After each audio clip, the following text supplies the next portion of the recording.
Good morning students, online class में आपका स्वागत है। हम लोग अपनी पिछली अवधि में बरसात की आती हवा नामक पाठ को देखे थे और उसके शब्दार्थों के बारे में भी हमने समझे थे। आज क्या करेंगे, उस कविता से संबंधित कुछ प्रश्नों के उत्तर हम देखेंगे। लिखित प्रश्नों को हम देखेंगे। ठीक है, पहला प्रश्न कौन सा है? कवि ने बरसात की नम हवा के कहाँ कहाँ से आने की कल्पना की है। कवि ने बरसात की नम हवा के कहाँ कहाँ से आने की कल्पना की है। क्या कल्पना की है? देखिए यहाँ पे उत्तर क्या है। कवि ने बरसात की नम हवा की वर्षा धुले आकाश से, चंद्रमा के पास से या बादलों की सांस से आने की कल्पना की है। क्या है? उस पहले प्रश्न की उत्तर है। दूसरा कौन सा है?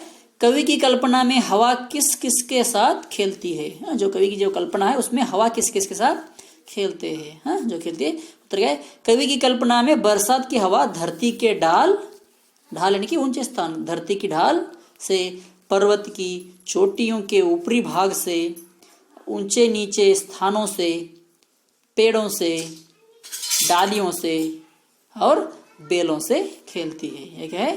दूसरे प्रश्न का उत्तर है। तीसरा प्रश्न कौन सा है? हवा के अटखेलियां करने या इटलाने से क्या आशय है। क्या है? हवा के अटखेलियां करने या इटलाने से क्या आशय है? इसका क्या आशय है? हवा अपने तेज झोंकों से कभी पेड़ों को झुका झुका जाती है तो कभी बेलों को झकझोर जाती है। इससे कवि को लगता है कि हवा इतरा रही है। इस तरह क्या है? यह तीसरे प्रश्न का उत्तर है। अगला कौन सा है? कवि ने कविता में हवा की क्या क्या विशेषताएं बताई है। हवा की क्या क्या विशेषताएं बताई है। क्या है? कवि ने बताया है कि हवा शून्य से प्रकट होकर क्या करती है? हवा शून्य से प्रकट होकर खुश होकर हमारे अंग प्रत्यंग से लिपटती है और हमें जीवनदायी आनंद देती है। क्या करती है? हमें जीवन जीने के लिए एक आनंद देती है। इस तरह हवा की विशेषताओं को बताया गया है।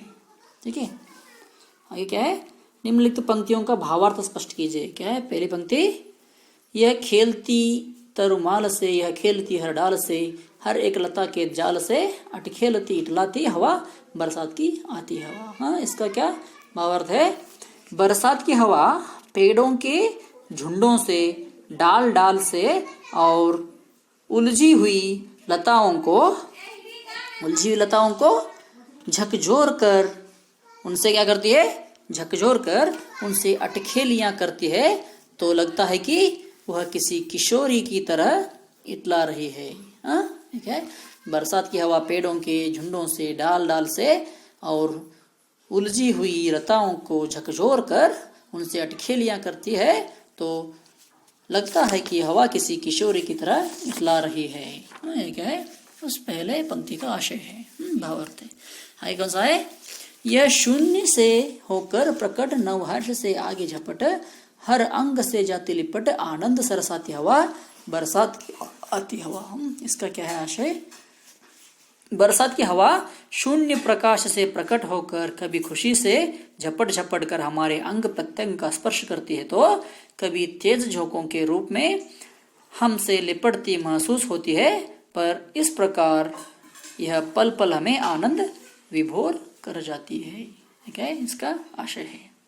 अगला कौन सा है? वर्षा धुले आकाश से या चंद्रमा के पास से या बादलों की सांस से, मंद मदमाती हवा बरसात की आती हवा। इसका क्या आशय?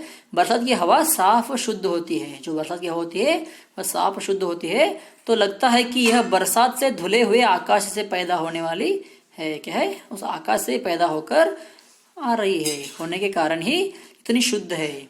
वो बादलों से पैदा होती है इसलिए वह इतना शुद्ध है, इस तरह लगता है। यह हवा ठंडी होती है। इससे लगता है कि शायद यह शीतल चंद्रमा के पास से आ रही है। क्या लगता है? जो हवा है चंद्रमा के पास से, चंद्रमा शीतल रहता है इसलिए उस शीतल हवा होती है, इसलिए वो चंद्रमा के पास से आ रहा है, इस तरह लगता है।